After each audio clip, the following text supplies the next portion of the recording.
Hi, my name is Rusto, and this is my review of Spareware for the Xbox One.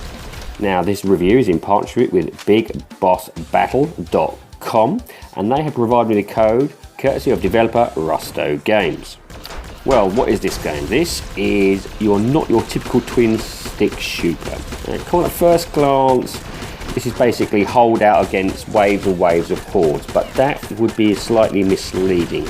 This game also has some slight RPG mechanics with player leveling and some minor skill trees. It also has a unique cell management system that stresses a player's efficiency. And this leads me on to the backstory. Basically, there has been a catastrophe around the planet, and it's made life very difficult to live around. So what's happened, they've built domes around major cities to protect them from the hazardous environments. Now, the domes are controlled by central AI, I think it's called Helios, in the case of this Helsinki zone, which you start from. And this basically manages all the domes and systems by a democratic system called Vote. What's happened recently is it's detected that a large number of the domes have voted to remove support for the immigrants. Anyway, it doesn't like this decision and decides to create a new automated, i.e. robot, to sort this vote system out. And what do you do? Well, basically you have to get your way there and destroy the actual server that holds the vote. Simple, right? So how do you do this? Well, you select an area of the world map, you construct your robot, you gather resources and equipment in order to lay siege to Central Core, and then you go out there and start annihilating swaths of humanity that try to stop you.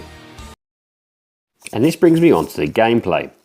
At the beginning of the game, you won't have many choices as most of the gear is locked. However, you can collect new gear in specific levels, but if you get a game over, you will lose everything. The way to get gear permanently is by unlocking achievements. It's actually tied into it, which I found this quite refreshing. One thing I will say about the achievements though is that the achievements are now in 8, 16 and 32. It's something which annoys the hell out of me because I'm used to 5, 10, 20, 50 and 100, and getting two achievement points is just it's just frustrating. It just annoys the hell out of me. Anyway, that's by the by. Each piece of gear will increase your stats in some way, depending whether it's speed, strength, magazine capacity, etc. Every level has objectives. Collect an item, destroy a barrier, as you can see here, or simply just reach the level exit. Standing in your way is basically hordes of human enemies wielding guns, riot shields, bats, just basically trying to turn you into scrap metal. Learning up earns ability points that you can use to upgrade your robot. There are passive abilities such as extra help and fast movement, or you could spend these abilities such as mines or invincibility for a short period. Active perks also have a cooldown meter to limit spamming, so be aware of that.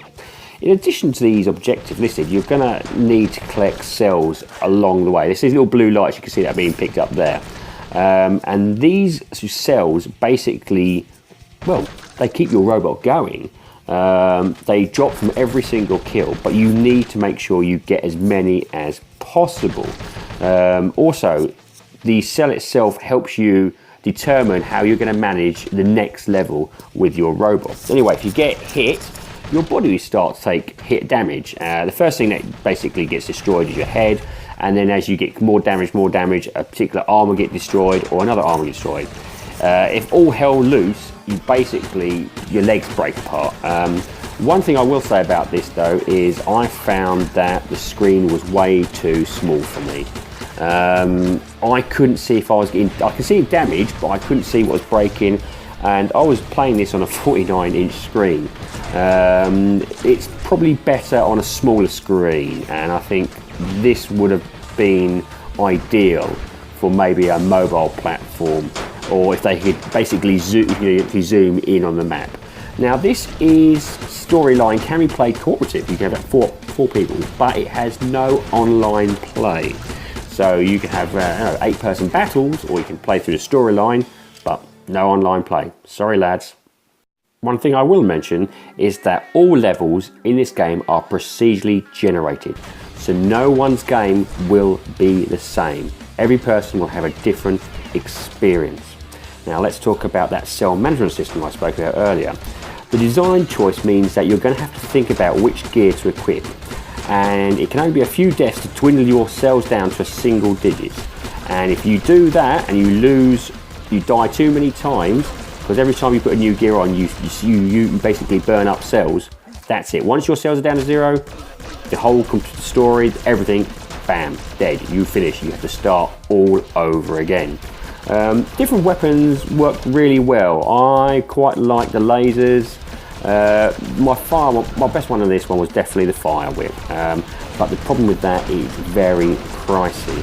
And so if you do die a lot, like I was doing, within a short period, the game's over and you've got to basically restart again. This is a hard game. This is not going to be an easy game for everybody.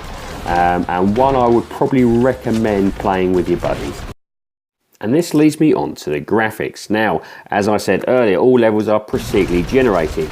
And I don't know if this, because of this, the graphics have taken a hit. For me, I do like the explosions, I do like the lasers, they're really done, nice little touches, but the robot, I can't see very much. Everything seems a little bland, and with the power of the Xbox One, I think you could have really had a lot more going for it. The environments could be a bit richer, deeper, darker, moodier, the shading could be better, the shadows could be put in there. There could be little tweaks and bits and bobs which I think could have been added to this one. But maybe this is a reason of procedurally generated. There's only so much you can do for it to do to do that.